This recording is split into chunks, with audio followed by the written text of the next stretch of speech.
동영상을 시청해 주시는 여러분, 한 주간도 건강하시고 편안하셨는지요? 오늘은 2021년 8월 29일 일요일입니다. 이곳 홍송의 날씨는 밤새 비가 오고요. 조금 전에 개어서 이제 조금 비가 그치는 상태입니다. 오늘은 비가 더 이상 오지 않을 것이라는 예보가 있습니다. 이번 지금 비는 중국에서 일본까지 걸쳐있는 장마 전설인에서, 가을 장마 전설인에서 내리는 비라고 합니다. 이 비가 그치면 9월 3, 4일경에 태풍이 다시 한반도를 한반도에 올라와서 비를 내릴 것이라고 합니다. 혹여 농사를 지으시는 분들은 비 피해 없도록 하시고, 또 나머지 분들은 건강에 유념하셔서 건강한 가을을 날 수 있고 맞이할 수 있도록 여러분들이 조심해 주시기 바라고요.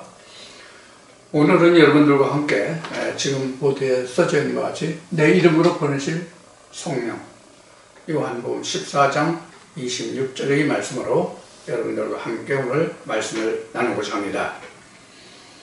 오늘도 여러분들에게 좋아요와 구독을 부탁드립니다. 아직도 구독 신청을 안 하시고 보시는 분들은 구독을 꼭 신청해 주시기 바랍니다. 구독 신청하시면 종 모양이 옆으로 나오는데 종 모양 종을 클릭하시면 종 울림 표시가 나옵니다. 그러면 제가 동영상을 올릴 때마다 여러분들이 그 동영상에 올라왔다는 알람이 울리게 되므로 여러분들이 편리하실 것입니다. 구독은 돈이 들어가지 않습니다. 후원은 아래에 나가는, 자막에 나가는 계좌로 여러분들 후원하지 아니하시면 별도로 돈이 나가지 않으니까, 구독은 무료니까 여러분들 처음 한 번만 구독을 꼭 눌러주시기 바랍니다. 구독을 하셨는데 다시 또 누르면 취소가 되니까 참고하시기 바랍니다. 그리고 추천, 엄지 이렇게 한 게 있고 위로 올린 게 있고 아래로 올리는 게 있잖아요. 엄지를 위로 한 것은 좋아요, 추천이고 아래로 한 것은 나쁘다는 뜻입니다. 그래서 내가 이 동영상을 보고 좋다는 뜻도 되지만 이 동영상을 다른 분들도 좀 함께 봤으면 좋겠다, 공유했으면 좋겠다 하는 의미가 들어서 추천의 의미가 크니까 여러분들 꼭 부탁을 드리겠습니다. 자, 그러면 오늘 말씀의 본문으로 들어가겠습니다. 우선 오늘 요한복음 14장 26절의 말씀을 참고로 먼저 한번 봉독한 다음에 본론으로 들어가겠습니다. 보혜사 곧 아버지께서 내 이름으로 보내실 성령, 그가 너희에게 모든 것을 가르치시고 내가 너희에게 말한 모든 것을 생각나게 하시리라. 아멘. 그동안 성령에 관해서 많은 말씀들을 나눴어요. 이 성령에서 많은 말씀들을 나눴는데 그 중에서 대표적으로 우리가 말씀드린다면 예수의 종류에 대해서 말씀을 드렸을 겁니다. 이 예수의 종류가 바로 성령의 종류가 되겠습니다.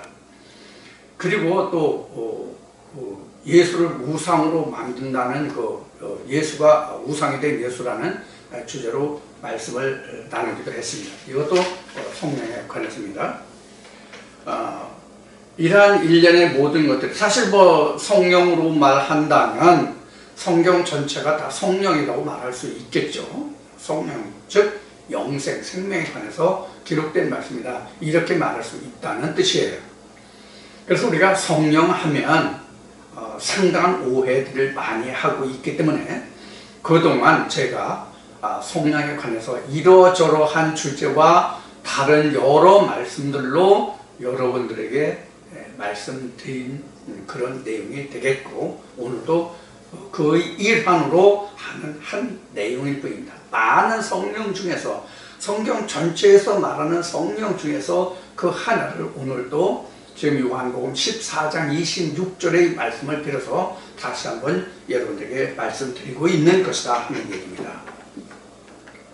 지난주에는 실족하지 않는 자의 법과 십자가를 진다는 것이 무엇이냐 하는 그런 말씀을 나눴습니다. 사실 이것도 엄격하게 따지면 성령에 관해서 말씀을 드린 것이라고 말할 수 있습니다. 우리가 실족에 대한 것을 지난주에 알아봤습니다만, 실족이라는 것은 하나님 안에 들어온 자에게 있어서 실족이라는 말이 해당된다, 이렇게 말씀을 드렸어요. 물론 모든 성경이 다 하나님 안에 들어온 자와 하나님 밖에 있는 자들, 즉 두 종류를 놓고 말하는 거예요. 그런데 하나님 밖에 있는 자들의 그 부류도 상당한 많은 부류가 있고, 하나님 안에 있다는 자들도 역시 많은 부류가 있습니다. 그래서 예수가 말한 바와 같이 유일하신 참 하나님과 그의 보내신 자 예수 그리스도를 아는 자들이 하나님 안에 있는 자들이요, 그들만이 실족을 할 수 있는 자들이다, 그런 의미로 말씀을 드렸어요. 그런데 공교롭게도 이 실족이라는 것이 상당히 중요한 말이거든요. 이 실족이라는 말이 사실 어디에서 기록이 되는가 하면은, 실족이라는 말은 창세기 2장 3장에서 아담과 하와가 에덴 밖에 나왔다 하는 것이 사실은 실족이요, 타락이에요. 그래서 실족이라는 것은 타락이라는 것과 같다는 내용을 말씀을 드렸죠. 그래서 이것은 창세기 2장과 3장의 그 과정을 거쳐서 나온 말이기 때문에 실족이라는 것을 굉장히 크게 얘기했습니다. 그래서 히브리서를 인용해서 하나님의 은사를 맛보고 타락한 자는 예수의 십자가를 못 현재 욕보인 것이므로 다시 그들은 돌이켜 회개하는 제사가 없다 하는 말씀을 인용해 드렸던 것입니다. 자, 그래서 우리가 차라리 하나님의 성령 안에 들어와서 하나님 은사를 맛본 자가 실족하는 것보다는 아예 하나님 밖에 있는 자들에게 하나님의 은혜가 더 임할 수 있는 여건이, 조건이 된다 하는 내용을 역설적으로 말씀을 드릴 수가 있어요. 성경 전체가 사실은 그것을 말하고 있거든요. 자, 즉 이것은 에덴 밖에 있는 인생들 에덴 안으로 불러들인다 의미거든요. 그게 복음서에서 예수 그리스도를 말할 때에 내 아들을 애굽에서 불렀다 하는 말씀으로 증거된 말씀이에요.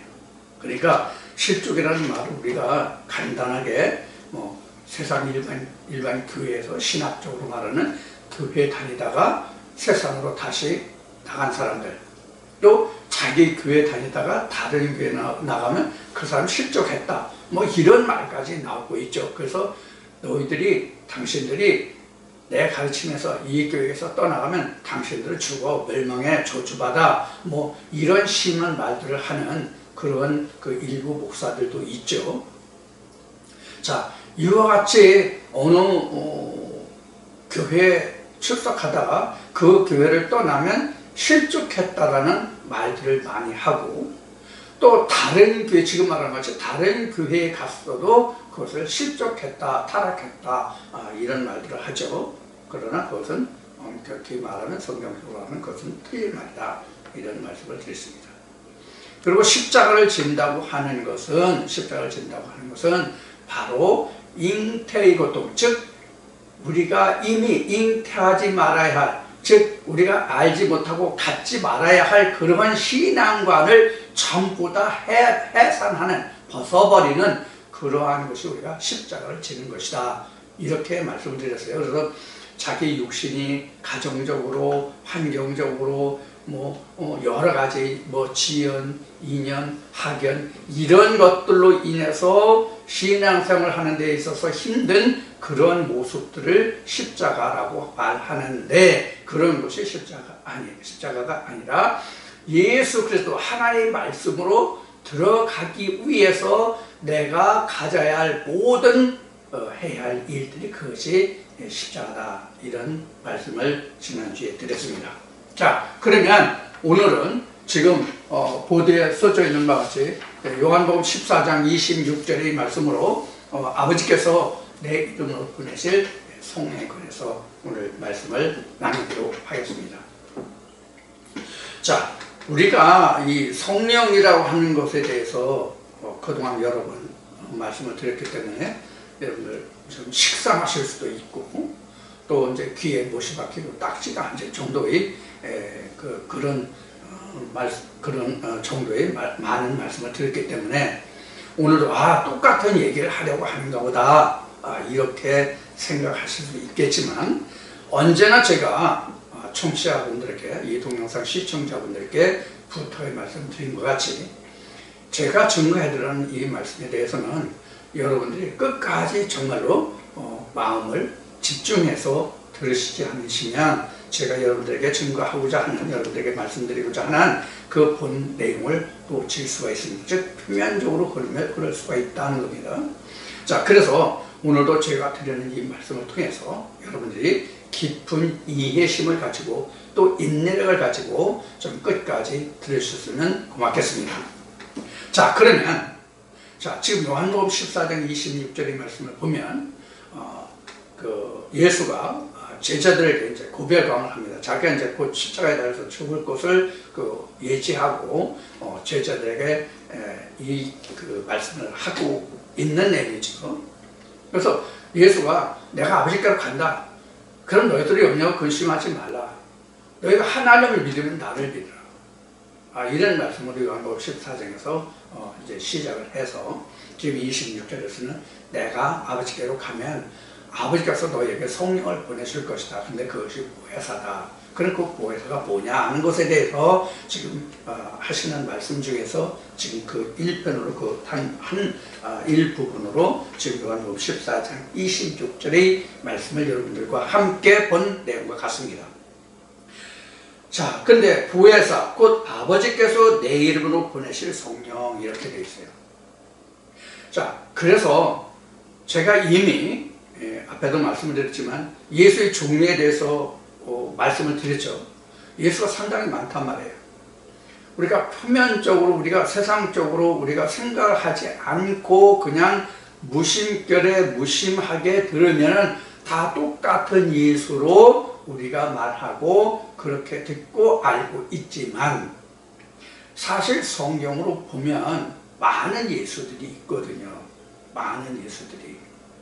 그럼 그 많은 예수들이 있다는 뜻은 바로 무엇이냐면 첫째로는 신학이 말하는 예수가 있고요.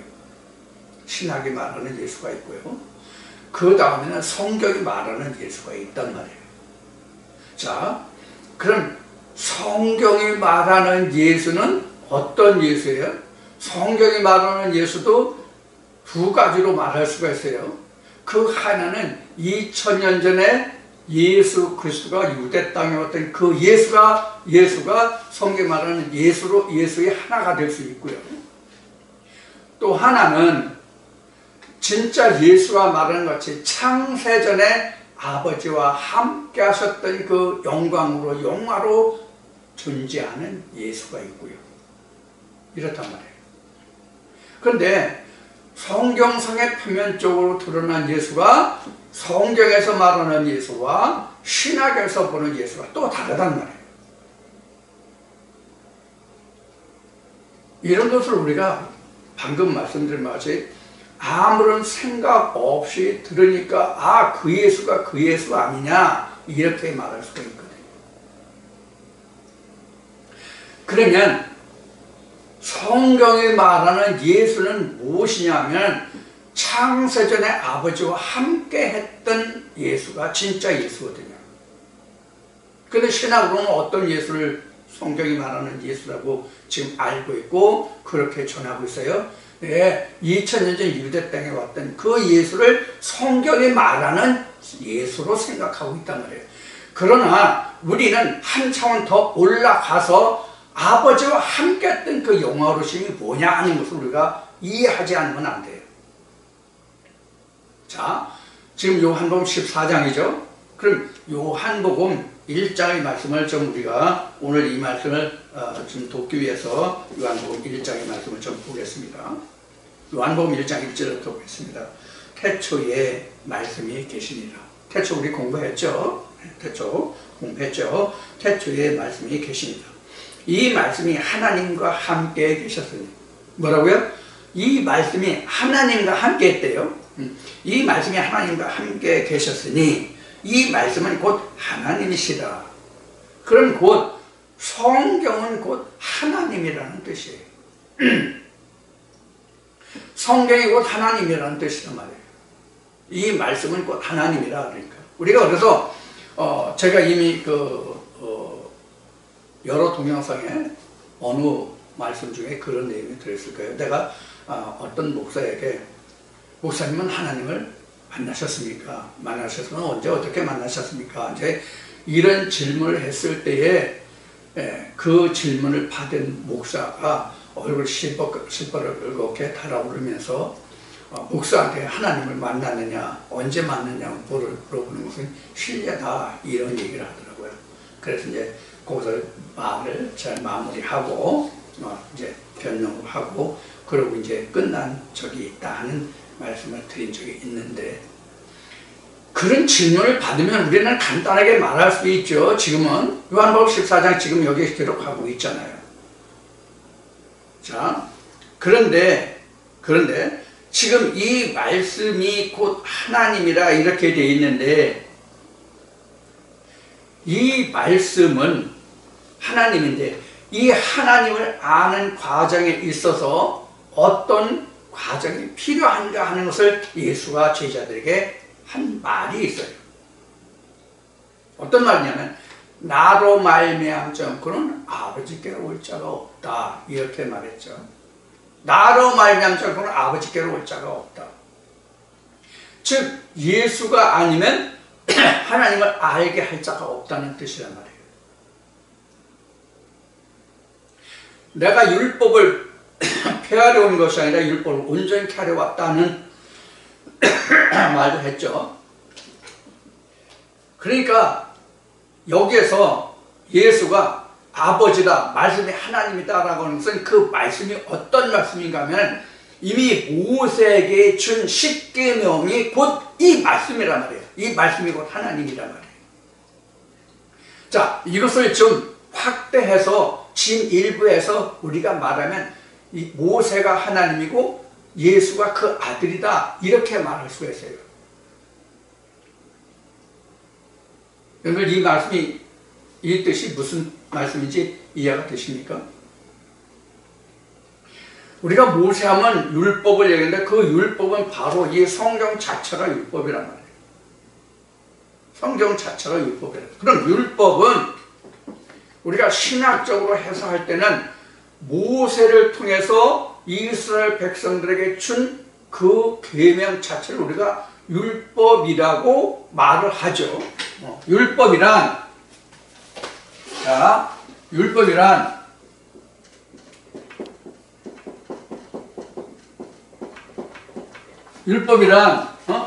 하나님이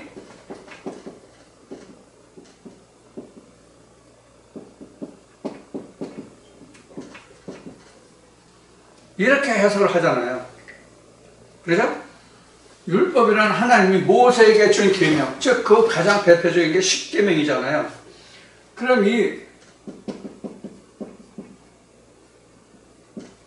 십계명만 있는가 하면 그게 아니라 십계명 속에는 뭐라고요? 율례, 규례 뭐 이런 것들이 있잖아요. 그래서 이 십계명이 헌법이라면 이 율례와 규례는 각종 예하법이란 말이에요. 뭐 통틀어서 헌법이 있으면 우리나라 같은 경우에 헌법이 있으면 그 헌법을 그 바탕으로 해서 상법, 형법 뭐 여러 가지 그 법들이 있잖아요. 그 법 밑에는 또 조례가 있고 규례가 있고 뭐 여러 가지 있잖아요. 그런 것들을 우리가 성경에서 보면 있어요. 그래서 이런 것들을 다 통틀어서 우리는 뭐라고 그래요? 율법이라고 그래요. 그러면 우리는 지금 방금 말한 같이 율법이란 하나님이 모세에게 준 계명을 우리가 율법이라고 얘기하는데, 율법이라고 우리가 이해하고 그렇게 알고 있는데, 율법을 우리가 성경적으로 본다면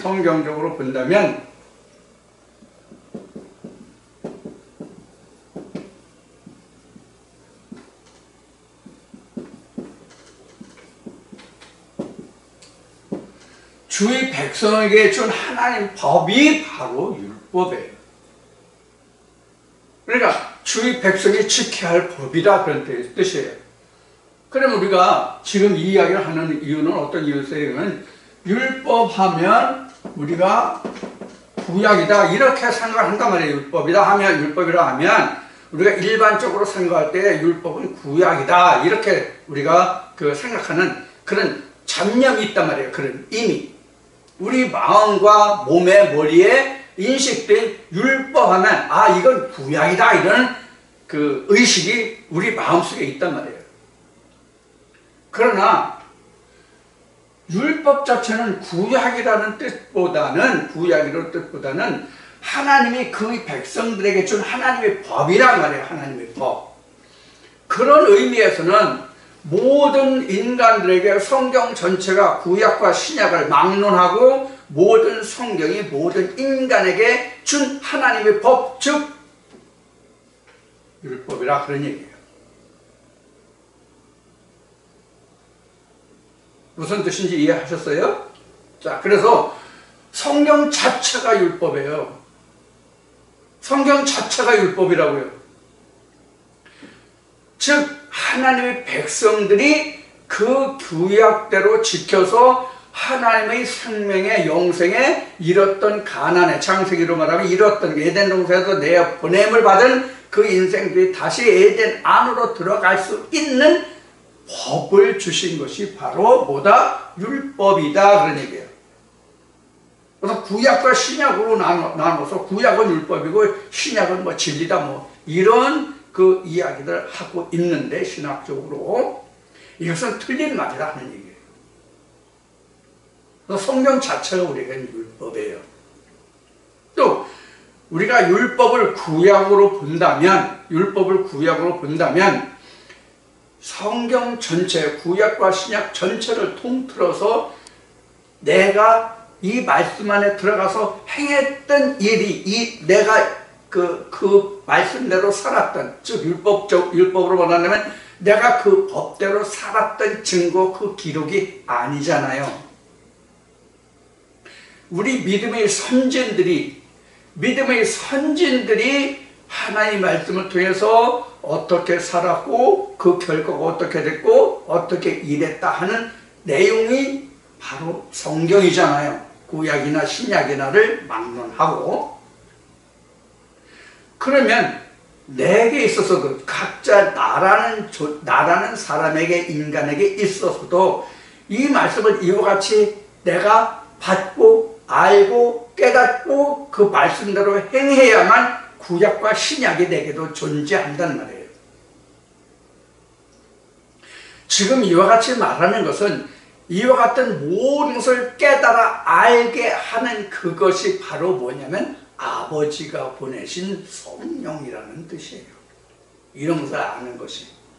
자, 그러면 다시 요한복음 14장 26절 본문 말씀으로 들어가서, 자, 지금 예수가 제자들에게 말하기를 내 이름, 여기 있으니까 이거 다시 쓰지 말고 그냥 성령이라고만 씁시다. 성령을 보냈는데 누가?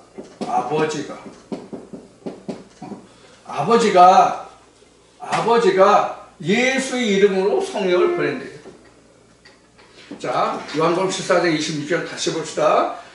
보혜사 곧 아버지께서 내 이름으로 보내실 성령, 그가 너에게 모든 것을 가르치시고 그랬어요. 그럼 성령을 누가 보낸다고요? 아버지가. 그러면 성령이라는 것은 전에도 말했지만 예수의 영이죠. 예수의 영을 누가 보낸다고요? 아버지가 보낸다고요. 아버지가 보낸다고 그랬어요.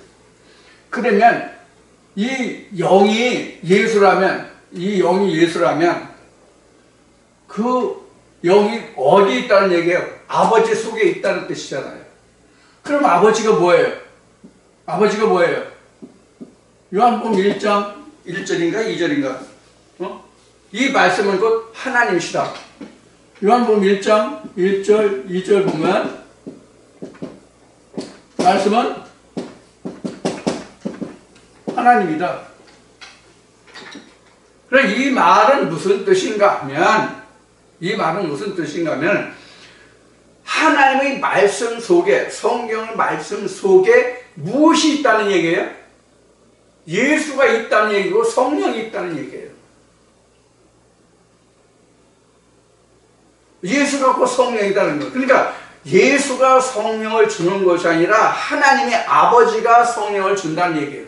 즉 이야기를 다시 하면 하나님의 본문의 말씀 속에 성령이 들어있다라는 뜻이란 말이에요.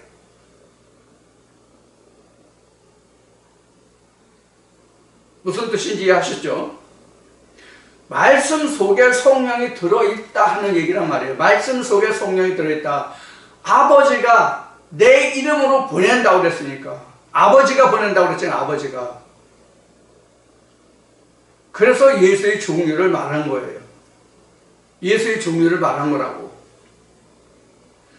우리도 예수가 말한 창세전에 하나님과 함께 했던 그 성령이 아니면 내가 아버지를 알 수가 없어요. 즉 말씀을 알 수가 없어요. 이게 무슨 뜻이냐면 예수가 말한 나로 말미암지 않고는 아버지께로 올 자가 없다 하는 말이에요. 무슨 뜻이냐면 오늘 이 얘기 또 해야 되겠네요. 이게 성경이란 말이에요. 이게 성경이라고요. 이게 성경이면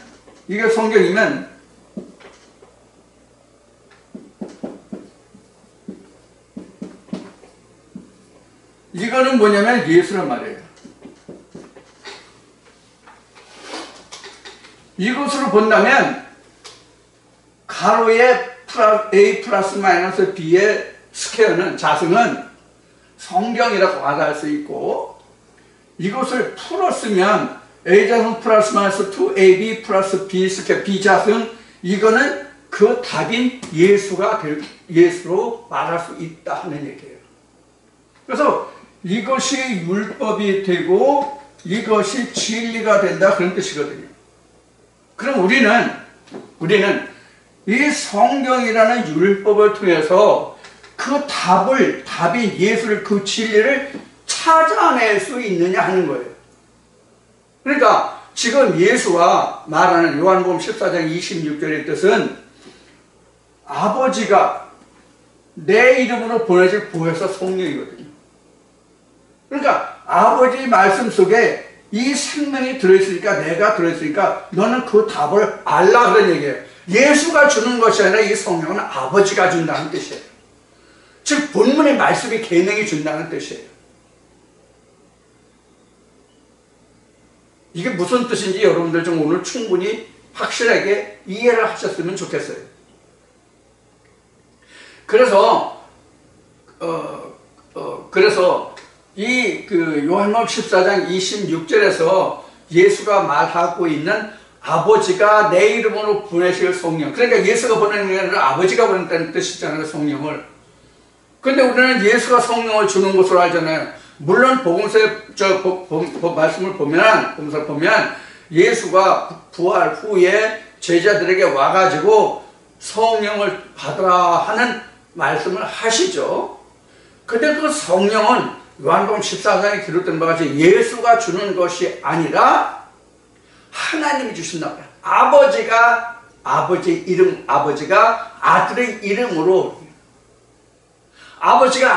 이름으로 성령을 보혜사를 준다 그런 뜻이란 말이에요. 다시 볼까요? 맞는지 틀린지. 보혜사 곧 아버지께서 내 이름으로 보내실 성령. 아버지가 예수의 이름으로 보낸다는 뜻이에요. 예수가 보내는 것이 아니라 아버지가 예수의 이름으로 보내실 성령을 받으라는 뜻이에요. 그러면 아버지가 내 이름으로 보내실 성령이 있다는 것은 아버지가 다른 이름으로 보내실 성령이 있다는 뜻도 이 말씀에 들어있어요. 그게 바로 곧 거짓 선지자예요. 말씀은 똑같은데 아버지께서 보낸 말씀 속에 들어있지 않은 해석과 그 뜻이 바로 아버지께서 보내실 보혜사 성령이 아니란 뜻이란 말이에요. 이게 요한 1서에서 말하는, 같은 사도 요한이 기록한 요한 1서에서 기록한 거짓 선지자가 이미 많이 나왔다 하는 말씀이 바로 이 해석이에요. 사도 요한이 한 해석이에요. 말씀을 갖잖아요. 다른 말씀으로 인용해 볼까요? 예수가 이런 말을 하죠. 바리새인들한테, 너희가 하나님이라고 하고 아버지라고 하는 그를 나도 하나님 또 아버지라고 부른다. 그러면 당시에 바리새인들이 말하는 하나님과 아버지가 예수가 말하는 하나님과 아버지와 같았습니까? 틀렸습니까? 오늘날도 신학이 말하는 하나님과 아들과 성경이 말하는 하나님과 아들이 같습니까? 우리가 이런 생각을 전혀 하지 않거든요. 이런 생각을 전혀 하지 않고 그냥 아무런 필터를 하지 않고, 필터링 없이 그냥 있는 그대로 다 받아들인단 말이에요. 그럼 왜 필터링이 안 되느냐? 필터를 받지 않았기 때문에 그래요. 필터를 받지 않았기 때문에. 사도 바울이 이렇게 말하죠. 세상 사람들도 우리를 판단하거늘 하물며 우리가 저들을 판단할 권위 없느냐? 세상 사람도 우리를 판단하는데 하물며 우리가 하나님 안에서 성령으로 말하는 우리가 그들을 판단할 권위 없느냐? 이렇게 말하잖아요. 그 판단의 기준이 뭐예요? 성령이잖아요.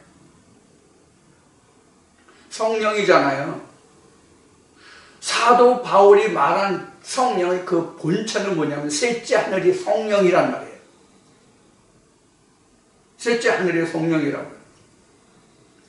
셋째 하늘을 보지 못한 그 모든 것이 다 거짓 선자예요. 셋째 하늘을 보지 못한 상태에서 말하는 그 상태가 모든 것이 다 거짓 선자의 말이란 말이에요. 그래서 예수가 또 이런 말을 하죠. 너는 내 아비 마귀에게서 났으니 그 행사를 하려 함도다. 예수가 바리새인들을 향해서 그렇게 말하잖아요. 근데 실제로 마귀에게서 났어요? 아니잖아요. 그럼 무엇을 예수는 마귀라고 했습니까? 유일하신 참 하나님과 그 속에 들어있는 예수를, 그 아들 예수를 알지 못하는 게 바로 마귀 아비란 말이에요. 성경에서 말하는 마귀 아비가. 어떤 세상에서 악하고 무슨 나쁜 일을 하고 그런 마귀 사단이 아니란 말이에요. 성경이 말하는 마귀 사단은 그렇단 말이에요. 하나님의 성령으로, 아버지 보내신 성령으로, 그 말씀 속에 들어있는 성령으로 하지 않는 그 모든 것이 거짓 선자요, 그런 일을 하는 것들을 다 마귀 사단이라고 한단 말이에요. 그래서 우리가 아버지가 내 이름으로 보내실 아버지가 내 이름으로 보내실 보혜사 성령이라고 하는 것은 무엇을 말하냐면 아버지는 곧 말씀이란 말이에요. 그래서 말씀 속에 들어있는 하나님의 참뜻, 그 영감이라고 그럴까요? 그것이 바로 예수가 말하는 아버지께서 내 이름으로 보내실 주의 성령이에요.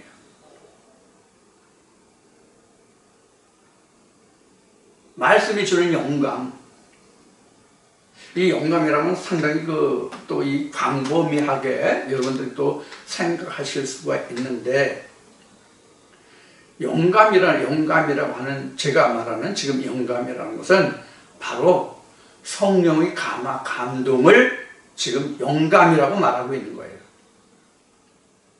세상의 어떤 지식이나 신학적인 그 풀이로 성경을 이해하는 것이 아니라, 신학의 틀에 맞춰서 이것을 해석하는 것이 아니라, 하나님의 말씀에서 떠오르는 그 영감이 곧 예수가 말하는 아버지께서 내 이름으로 내실 성령이라 하는 뜻이에요.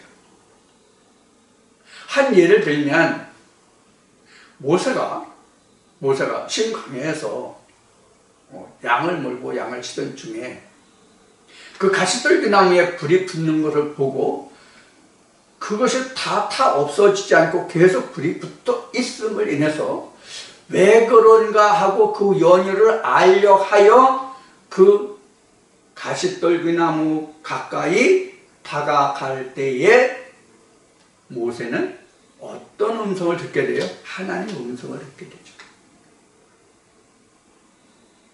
자, 여기서 우리가 생각할 수 있는 것이 무엇이냐면, 다른 동영상에 이제 이 내용이 좀 들어있습니다만, 무엇을 생각할 수 있느냐면, 왜라는 물음표가 들어있다고. 왜라는 물음표가 들어있단 말이야. 왜 그 가시떨기나무에 붙은 불이 그냥 금방 타 없어져야 되는데, 그냥 계속 타고 있는 거. 쉬운 얘기로 이런 얘기예요. 우리가 땔감에 불을 붙여서 그 땔감을 떼잖아요. 그럼 땔감이 타면 사그러져서 더 탈 게 없죠. 근데 땔감을 한 번 넣는데 그 땔감이 계속 꺼지지 않고 계속 타. 예를 들어서 장작을 2덩이 3덩이 넣는데, 그리고 불을 붙여서 장작이 지금 타고 있는데, 그 장작이 밤새 타는 게 아니라 며칠을 그냥 탄다고 가정해 봅시다. 왜 가정이라고 얘기하냐면 실제로 그럴 수가 없기 때문에 가정이라고 하는 거예요. 그러면 저나 여러분은 장작 이거 2-3개 있는데 기껏해야 10분 20분 타면 다 탈 텐데 이것이 며칠 동안? 아니 며칠 동안 타네? 그럼 왜 그렇지? 하는 물음표가 생길 것 같아요? 안 생길 것 같아요? 생기죠?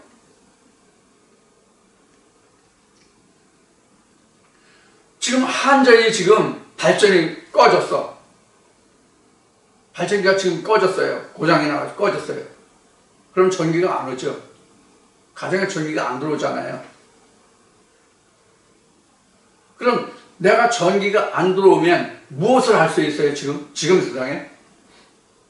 지금 기온이 30도를 넘어서 34도, 33, 4도 이렇게 기온이 올라가 있고 습도가 70%, 80% 된다고 그럽시다.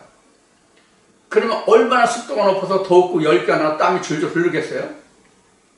근데 전기는 지금 안 들어와요. 그럼 내가 전기를 쓸 수 있어요? 없어요? 없잖아요. 그래 에어컨 가동 못하죠? 선풍기 하나도 못 돌려요, 에어컨은요?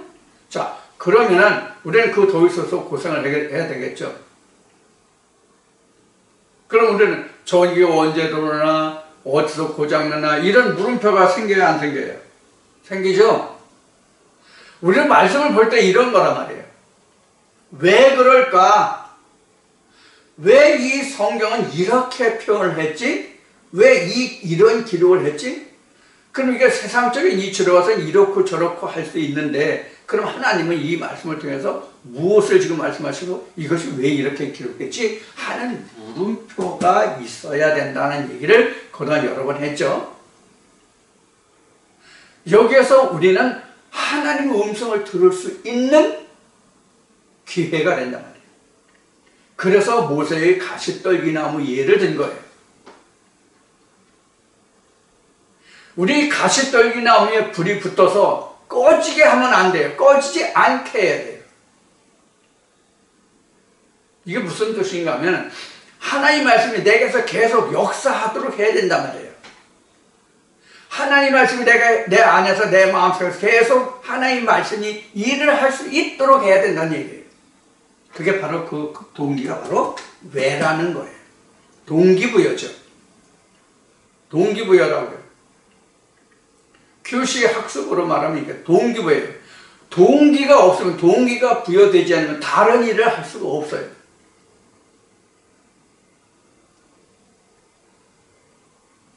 그래서 동기부여를 해서 원인과 그 문제점을 다 해석해서 그런 그 원인과 문제가 생겨서 어떻게 어떤 이유로 해서 이런 문제가 생겼고 이것을 해결할 수 있는 방법은 뭐고 여기 필요한 것은 뭐고 해가지고 다 그것을 해서 해석하는 법이 바로 QC의 한 방법인데, 그런 것들을 통해서 우리가 세상의 어떤 문제를 풀어간 것과 같이 우리도 하나의 말씀을 그러한 과정을 거쳐서 바로 해결하고 풀어갔다는 거예요.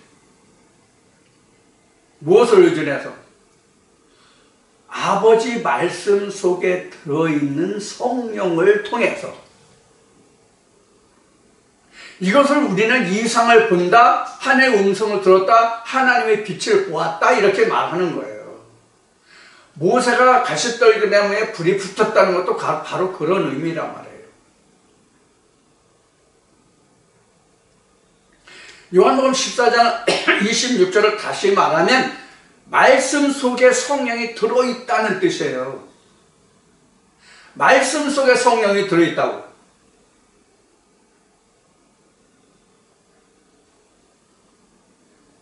다시 본문을 볼까요? 그러니까 안 그런가? 자, 봅시다. 아버지께서 내 이름으로 보내실 성령. 이렇게 되죠. 아버지가 뭐라고요? 말씀이라고 했잖아요. 여기죠. 아버지께서. 지금 말씀을 했잖아요. 말씀이 하나님이잖아요. 그 말씀 속에 성령이 들어있다. 그럼 이 성령을 캐는 건 누가 해야 돼요? 우리가 말씀을 볼 때 이 성령을 발견하고 캐는 건 누구예요? 각자가 해야 돼요. 그 성령을 내가 찾아냈을 때 하나님 말씀, 하나님이 보내신, 즉 말씀 속에 들어있는 그 성령을 내가 캐냈을 때 그 성령이 내 안에서 하나님이 일을 하는 거거든요. 그때 비로소 이것을 말씀이 육신을 입었다, 거듭났다 이와 같이 얘기하는 거예요. 그러니까 모세가 가시떨기나무에 불이 붙어서 타지 않는 것을 인해서 그것이 왜 그런가 하는 것을 알려고 가서 확인하고자 했을 때 하나님의 음성이 들렸죠. 모세야 모세야 하나님의 음성이 들렸잖아요. 우리도 이와 같단 말이에요. 모세와 같이 왜 말씀이 이렇게 기록되었는가를 내가 찾고 알려고 확인하려고 할 때에 그때에 비로소 모세야 모세야 하는 음성이 들린다. 그것이 없으면 우리는 절대로 출애굽을 못해요. 물음표가 없이는 출애굽을 못한다고요. 아, 지금 무슨 이 말씀을 들은 지가 언제고 내가 이 말씀을 몇 년을 들었고 이 말씀을 내가 몇 번씩을 들었는데 이제 또 저런 말 하나? 이렇게 생각하실 분도 혹여 있을지 모르겠어요. 혹여 있을지 모르겠어요. 그런 분이 없으면 하는 바람이지만 혹여 있을지 모르겠어요. 그럼 왜 이런 이야기를 오늘 다시 하느냐? 그냥 물음표가 없이 그냥 지나가면 못 들은 거예요, 사실은.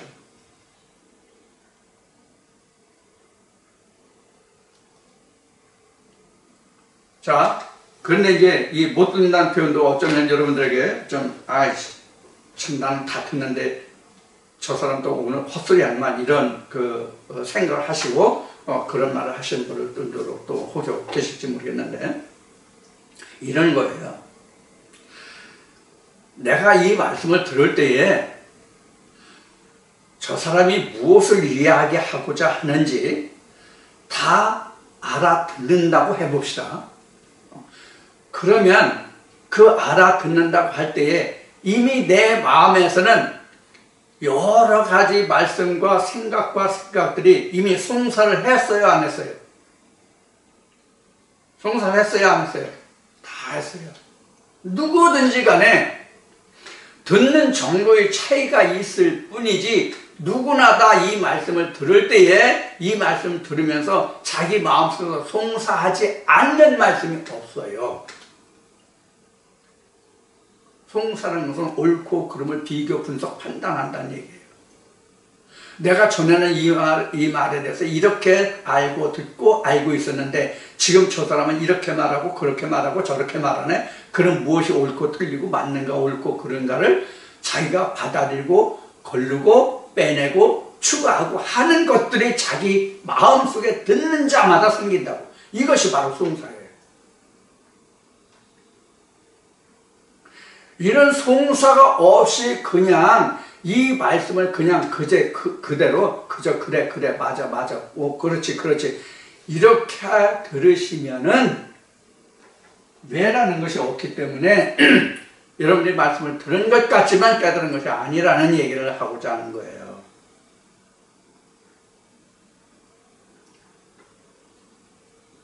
그래서 우리 속담에도 말 속에 말이 있다 하는 말이 있잖아요. 성경에서 진리라고 하는 말 속에 말이 바로 진리예요. 아버지 속에, 즉 말씀 속에 들어있는 것이 진리요 예수의 생명이고 그것이 아버지 보내신 아버지가 예수의 이름으로 보내실 성령이에요. 그럼 왜 여기서 나의 이름이라는 말이 들어갔냐? 아버지께서 내 이름이라는 나의 이름이라는 것이 왜 들어갔느냐? 유일하신 참 하나님 속에는 반드시 예수라는 성령이 생명이 들어있거든요.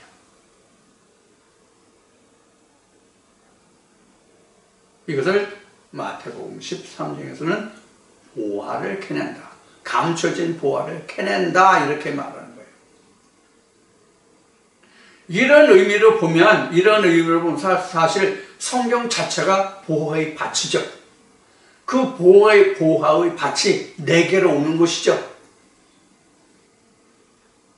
먼저는 말씀의 보화가 성경 속에 묻혀있고 그 묻혀있는 보화를 캐서 내 마음속에 담는 것이죠. 내 마음속에 심는 것이죠. 이것이 천국의 회복이고 에덴의 회복이고 내가 영생을 가는 길이란 말이에요. 그래서 나로 말미암지 않고는 아버지께로 올 자가 없다고 이야기한 것이고 나로 말미암지 않고는 아버지께로 올 자가 없다는 것은 하나님의 본체를 성경을 깨달을 수가 없다는 얘기예요. 성령이 아니면 성경을 깨달을 수가 없다는 얘기예요.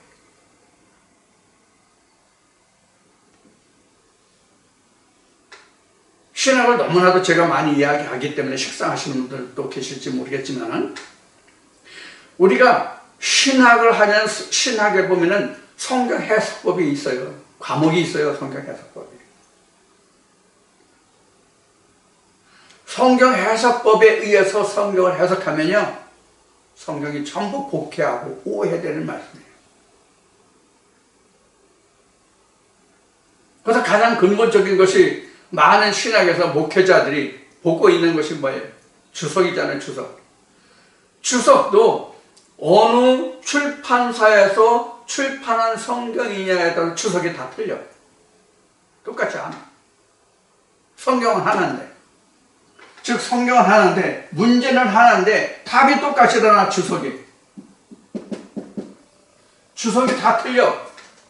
주석이 이 답이 틀리다는 얘기는 주석이 틀리다는 성경은 같은데 성경은 하나인데 주석이 틀리다는 얘기는 주석이 다르다? 그럼 뭐예요? 답이 틀리다는 얘기잖아요.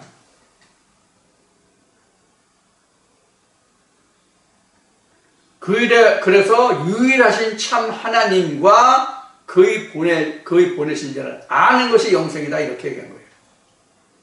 자, 지금 아버지는 성경은 하나인데 주석이 다르다? 출판사마다 주석이 다르다? 그럼 어느 게 정답이에요? 어느 출판사의 주석이 정답입니까?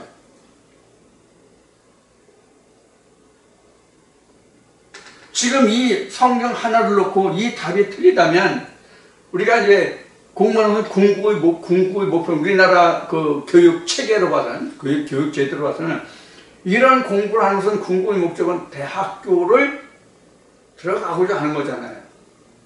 그래서 좋은 성적을 받은 사람은 좋은 대학교에 진학을 하게 되죠. 성적에 따라서. 자, 그러면 이 답이, 주석이 여러 모양으로 나왔다고 한다면 그 답 중에서 어느 것이 답이 되느냐 하는 거예요. 우리로 말하면 둘째 사망 때에 어느 말씀으로 하나님 앞에 내가 나아가야만 내가 하나님의 영생에 들어갈 수 있느냐 하는 거예요. 성경의 종국은 베드로가 말한 것 같이 천국이니까, 영생이니까. 믿음의 결국은 구원이라고 그랬잖아요. 영생이라고 그랬잖아요. 그러니까 이것이 예수가 이제 영생이잖아요. 그러면 우리가 이 답이 여러 가지라고 한다면 그 중에 어떤 것이 내가 둘째 사망 때에 진짜 하나님 앞에 드러낼 말씀이 되겠냐.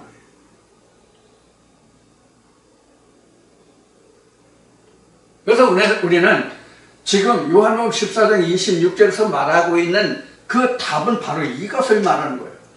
아버지가 내 이름으로 보내실 성령. 이 얘기는 이 성경 속에 하나님 속에 내가 거기 있었다는 얘기란 말이에요. 잠언 8장에서 이미 증거해드렸죠. 내가 이미 그 안에 있었다. 세상 모든 만물이 다 뭐가 생기고 뭐가 이루어지기 전에 내가 그 안에 있었다. 이렇게 나오죠. 잠언 8장에. 그래서 조금 전에 아버지가 보내실 성령은 내 이름으로 보내신 것이다 하는 것을 어떻게 설명했냐면 우리가 말씀을 통해서 즉 아버지 속에 들어있는 그 말씀 속에 내가 영감을 얻는 것이다 라고 얘기했잖아요. 그럼 어떤 게 영감이냐는 거예요. 이게 영감이잖아요. 이게 A자선 플러스 만 2AB 플러스 B 자승이 바로 영감이란 말이에요.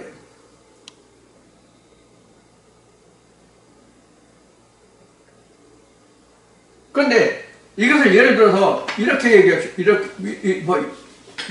이제 이게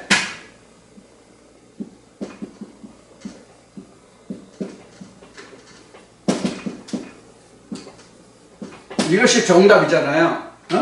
이것이 정답인데 예를 들어서 어디는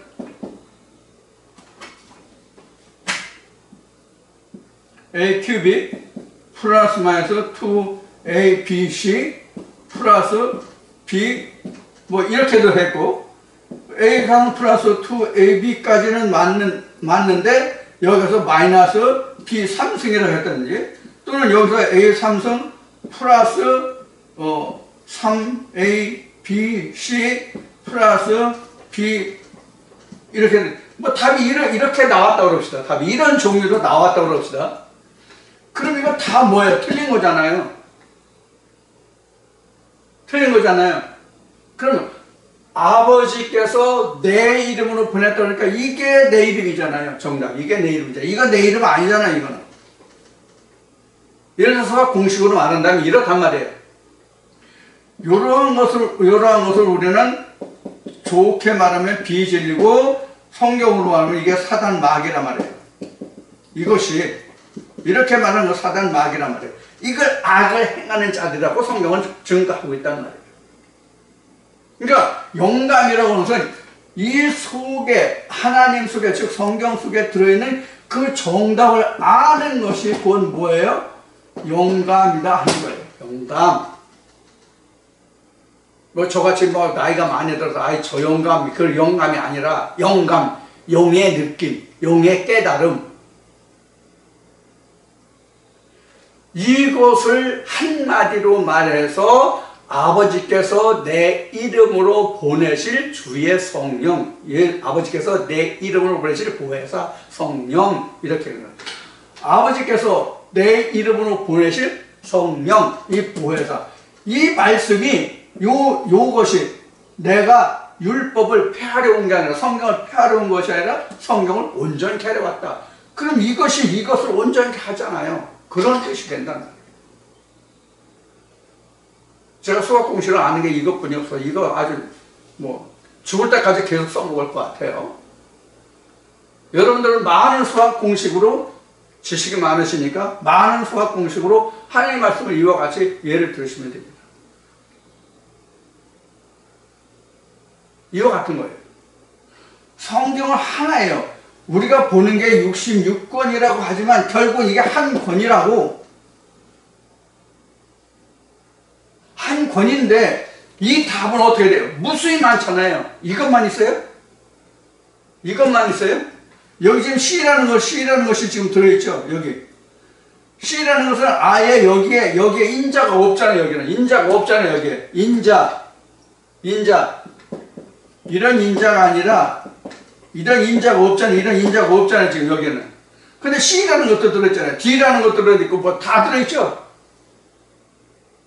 이런 수학 공식으로 지금 인수분해 기본 공식으로 한다면 이 답들은 지금 신학으로 얘기하면 이게 각 교단마다 교파마다 이게 지금 무수히 많단 말이에요. 목사들마다.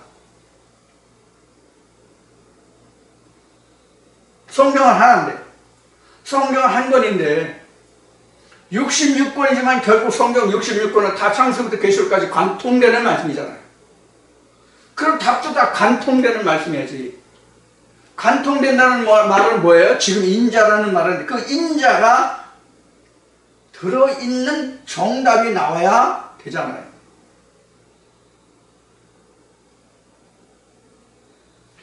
그래서 내 이름으로 보내실 하나님이 내 이름으로 보내실 성령 보혜사 성령이라는 것은 말씀 속에 들어있는 그 인자를 캐내는 거예요. 즉 답을 캐내는 거예요. 그러니까 성령은 예수가 주는 것이 아니라 아버지가 주는 거예요. 즉 말씀이 주는 거다. 말씀이. 그래서 영감이다라는 거예요. 왜? 하나님은 영이시니 예수가 말했죠. 하나님이 영이시라고 예수가 말했잖아요. 영이라는 것은 뼈와 살이 없다는 얘기예요. 자, 그래서 우리가 왜 예수가 내 이름으로 보내실 성령이라고 보혜사라고 말했는가? 즉 이것을 좀 풀어서 폭넓게 말하면 성령이라고 하는 것은 꼭 누가 주는 게 아니라 누구를 통해서 주는 것이 아니라 말씀 속에서 누구든지 성령의 영감을 받을 수 있다는 뜻이 돼요. 광범위하게 말하면.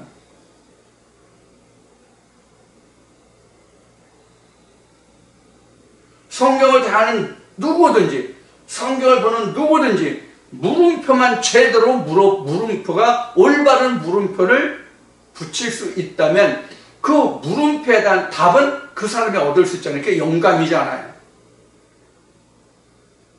그래서 요한복음 14장 26절의 말씀을 놓고 본다면, 이 말씀만 놓고 본다면 누구든지 성경 본문을 통해서 그 속에 들어있는 예수를 성령을 찾아낼 수 있다는 얘기예요.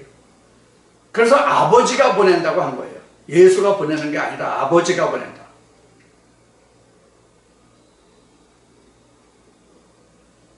아버지가 보낸다. 예수가 보내는 게 아니라 아버지가 보낸다. 네. 자, 이같이 우리가 이 요한복음 14장 26절 이 한 절을 놓고 보면 말씀이 매우 간단한 말씀이잖아요. 그렇지만 우리가 이 말씀 속에 들어있는 그 내용을 파고 들어가니까 말 속에 말이 있다는 것과 같이 이 말씀이 정말 깊고 오묘한 말씀이죠.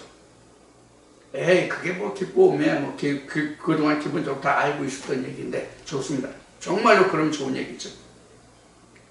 자, 그런 의미에서 이 시간 나눈 내 이름으로 보내실 성령이 무엇이냐 하는 것을 다시 한번 여러분들이 확인하고 좀 다시 한번 여러분들 마음속에 각인되는 그런 시간이 되었으면 합니다. 이제 성령에 관해서는 별도로 이렇게 또 증거할 때가 있을지 없을지 확언을 할 수 없지만 단언은 할 수 없지만 이제 다른 말씀으로 여러분들을 찾아뵙고자 합니다. 물론 그렇다고 해서 성령을 떠난 하나님의 말씀이 어떤 방법으로든지 증거될 수는 없죠.